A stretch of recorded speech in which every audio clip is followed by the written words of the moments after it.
Will, we are here to continue our series on evidence-based management. We've discussed evidence, we've discussed goals. Now we're going to discuss the empiricism side of this, starting with the subject of changing measures. Yeah. The management side of things. And this is really where EBM stops being just a goals and measures framework. Right. This is like you said, this is where the empiricism comes in. This is where the management comes in. This is why I think it fills in kind of a vacant governance niche in the agile space.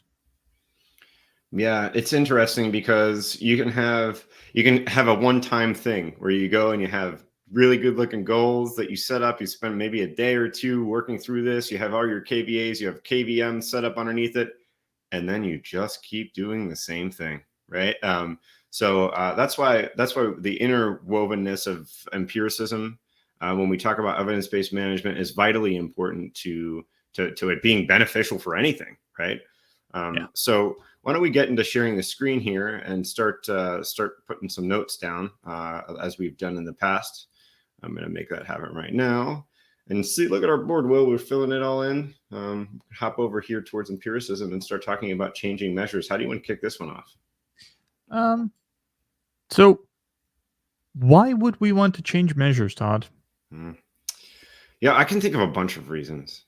Right. Some of the reasons I think is, well, number one, if they're not relevant anymore, right? Perhaps we're changing measurements because we're changing goals.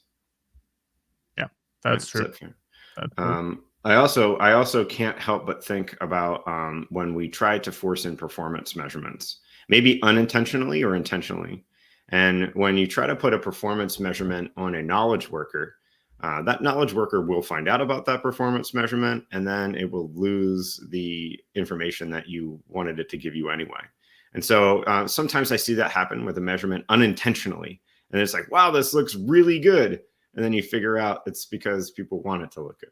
Yeah. So those are the first flash of the pan things off the top of my head. What about you? Why would we want to change it? Yeah, I think you're touching on one of them is, like it or not, any measure you're going to introduce is going to influence behavior. And the moment you notice that behavioral change is not what's going to help you get closer to your goals, you need to start measuring something else. That measure is useless at that point. Yeah. And the other part is just relevance. Yeah. Right? It may be that you think you have a measure of something that is really relevant to you. But looking at it, even if it changes, it may not impact the things that you want to see change elsewhere. So let's give an example. For instance, let's say we're looking at flow metrics, right? We're looking at throughput. And we have this idea that, hey, if throughput remains stable and we continuously deliver value to our customers, that metrics in our current value are also going to increase. But what if they don't, right? What if it isn't the amount of stuff that we're delivering that's going to really raise the current value of what it is we're offering, right? In that case, it might be more worthwhile to look at things in ability to innovate, for example. It could be the quality of what you're delivering. It could be that you're largely doing maintenance and you're very well at delivering a lot of maintenance things, but that's not what your customer is looking for. Yeah. Yeah, I don't know why, Will, this is making me think of and abstracting this to something in like our personal lives, right? So if we are thinking about changing measurements, I work with a lot of people in the fitness industry, right? And so when it comes to changing measurements, you talk about somebody that is stuck on trying to lose weight, right? And so let's say that that's a measurement that they're measuring. They're measuring their weight and trying to lose it.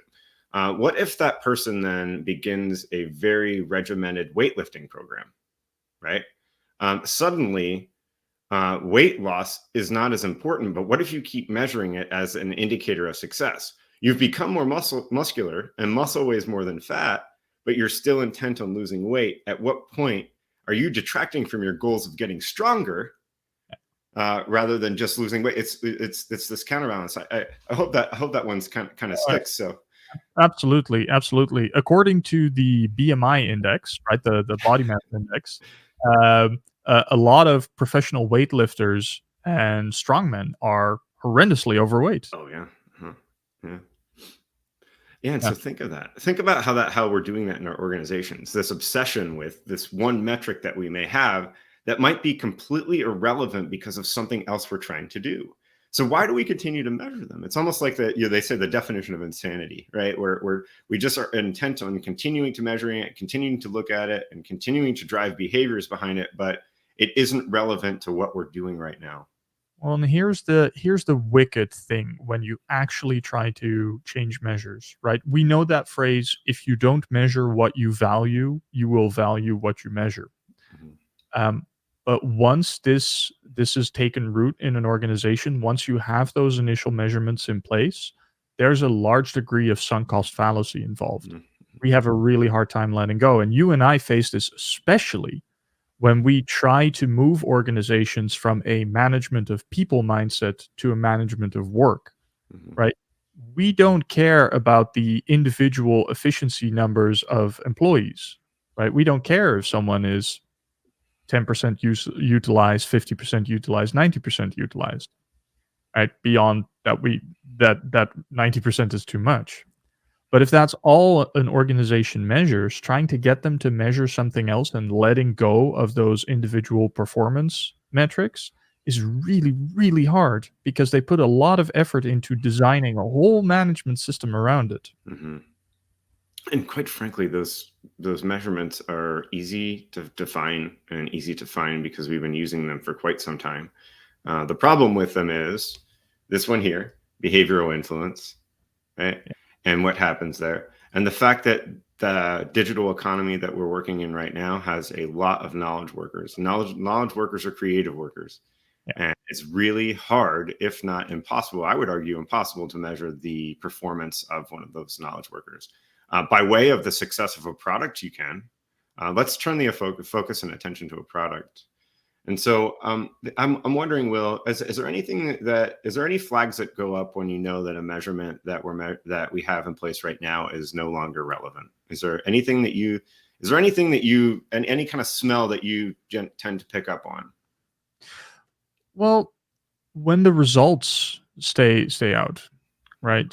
So ultimately, I think as an organization, and we'll be using EBM terminology here, is you're trying to capitalize on unrealized value and you're trying to raise the current value of what you're doing. Now, the metrics in those two areas tend to be lagging metrics. Hmm. Hmm. Whereas the metrics that you see in ability to innovate and time to market tend to be leading metrics. Now, and we've gotten into fights with people about this because in a complex environment, you can't really establish a good causal link Hmm. between a leading metric and a lagging metric. But our assumption is by tweaking some of the numbers in in ability to innovate and time to market, even if we can't establish a direct causal link to lagging metrics and current value and unrealized value, raising one should in time raise the other, right? Hmm. So if we have a metric in there that even when we target it with immediate tactical goals or potentially even an intermediate goal, and we see real gains, but we see no change whatsoever in current value or unrealized value, um, that may not be a metric that Hmm. matters, actually. Hmm. Hmm.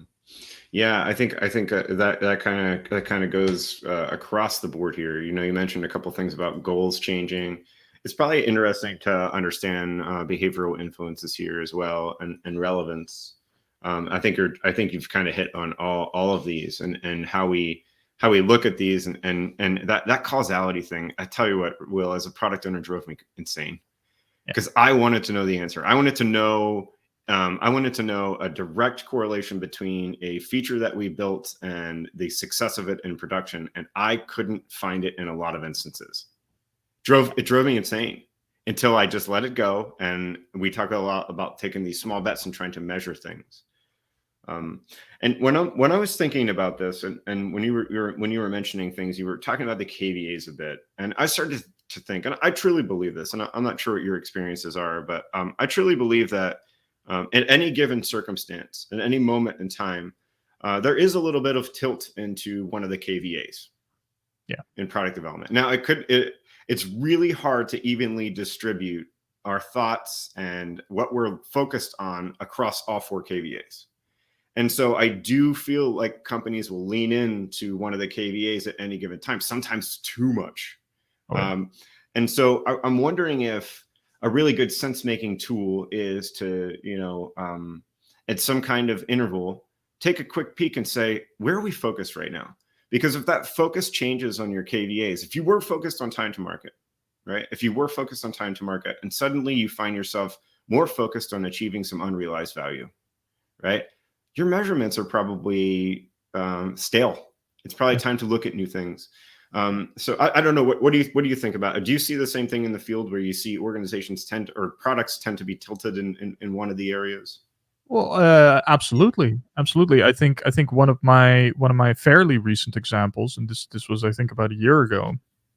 I was working with a company. I came in to kind of offer a second opinion, and they had a good dashboard, right? They tracked quite a few metrics. They had stuff in all of the KVAs. The problem was, when you look at it through the lens of the product lifecycle, they had quite a few metrics related to unrealized value that they were tracking for a set of products that had been declared end of life and were decommissioned in the next 2 years. So my question is, well, what's going on here? Why do you even care? Mhm. Right? This is all about creating a graceful exit. Uh, Yeah, interesting. right. And we're spending time and money measuring those things. Yeah, and we've seen it happen a few years ago in America with Wells Fargo, right? Mhm. Where the goal was get more people to open more accounts, right? Well, that's great if you're the underdog and you're trying to capture market share.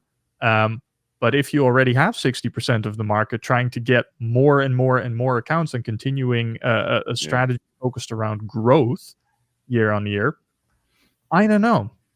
Yeah, I think that's a really good example. So let's suppose that you start out with 10% market share, you're Wells Fargo, and you move to 60% market share, but you're ignoring the fact that that 60% market share is falling off in the back end because your customers aren't happy. That Yeah. might be a signal that we should start to focus a little bit more on current value. And maybe by way of current value, you find out that the time to market and ability to innovate is holding you back from delivering upon current value, right? That's what I love about all this stuff, right? It's very sense making. It's very sense making. There's a lot of stuff that we can figure out just through looking at these and having conversations about it. So I think this metrics and how we change metrics and what we do here is of vital importance to our success. And don't just keep measuring the same stuff, right? Absolutely. So let's do what we always do and share some of the examples of how changing measures has actually helped us in running our companies. Yeah, sounds good. Why don't you start, Will? Sure. Um, so when I started Prosilience, probably about 2.5 years ago now, right? One of the things that I needed to do was figure out, okay, is this going to be a business that can keep me alive? Basically, can can it pay the bills? Mhm. So, um, what I was looking at was what percentage of billable time, right, do I have in the future? So not so much looking at utilization per se, but do I have enough work coming in to continue to pay for the bills, right? And this was a really good thing to look at, right? So I looked at looking at kind of my hourly rate, like how many hours ahead in the future in terms of training and things did I need to have booked to make sure that I could at least break even. Um, and this was a good thing at first because it allowed me to focus time on, well, do I approach new clients? Do I say yes to certain things? And I used this metric for about 6 months. And then I noticed that it started becoming counterproductive because what started happening is it was so directing me towards certainty of income that I lost time to innovate, and I also forgot to book in holiday time. Hmm. Interesting. And so you were driving to try to make that better when, by way of that, you were kind of potentially even burning yourself out, right? The behavioral component of that. No holiday time, kind of burning yourself out. Where'd you change into? Do you still measure it? Or is it just kind of like a back burner thing? So no, I stopped using that measure, um, mainly because I got into a good rhythm, but also because I noticed that it didn't fulfill its intended purpose of creating a sustainable business. Hmm. And what I moved into was one of the measures we talked about earlier, where I look at what percentage of my time do I actually have available for innovative work, like doing these things. Hmm. So basically tracking to make sure that my utilization doesn't go beyond a certain point. Hmm. It's interesting because I was thinking of something very similar for Agile for Humans. Because Agile for Humans is about 2 years old as well. And when Ryan and I decided to combine, one of the things we were trying to figure out is classes booked. Are we, do we similarly, right? How many classes do we have booked so that we're in a sustainable business model, something like that? And quickly that became irrelevant, especially this year when I created a metric under ability to innovate, that was looking at how many days were blocked off on our calendar. How busy are we, right? And when we looked at that, we're actually just now having conversations on how to reduce that, because it's way too much, like we find ourselves waking up very early in the morning to do these kinds of things, or staying up very late, and we're tired and the quality isn't there. So I was going to take it into our focus on increasing YouTube subs, which we had gone for very hard. But your story made me think of how, we were going from the importance of the number of classes that we had booked, although we could have put consulting in there. We were looking more at classes booked, and now it's more like calendar days. And I'm looking at that as an ability to innovate. Like, how many calendar days do we have blocked out? I have a little script that goes out and reads our shared Google Calendar and shows us what that is. And the spike is just like, we need more time to do these kinds of things, as you were mentioning. And I think the interesting thing is we both found through experience that we started to measure our innovation rate, Mm-hmm, because mm-hmm, that's what this for the both of us comes down to, mm-hmm, right? mm-hmm. We looked at these other things first: calendar days booked, billable time booked ahead in the future, um, and through experience we learned that, hey, actually no, it's innovation rate that's actually important. Like Yeah, once basic hygiene is established, it's important to guard your ability to evolve. yeah. Yeah, it's interesting you say that too, because when I think of innovation rate, I think of the expansion aspect of innovation rate, and I start to think about all the things that we'd really like to automate but haven't had time to. Right, so it's like we're just manually doing these things that take hours and hours and hours. And so I think by way of reducing the calendar days booked, that we could increase our ability to expand by automating some of the things that we do manually right now. So um, cool. All I think, right. Well, well, that's I think it on changing measures. yeah, I hopefully people got some stuff out of it.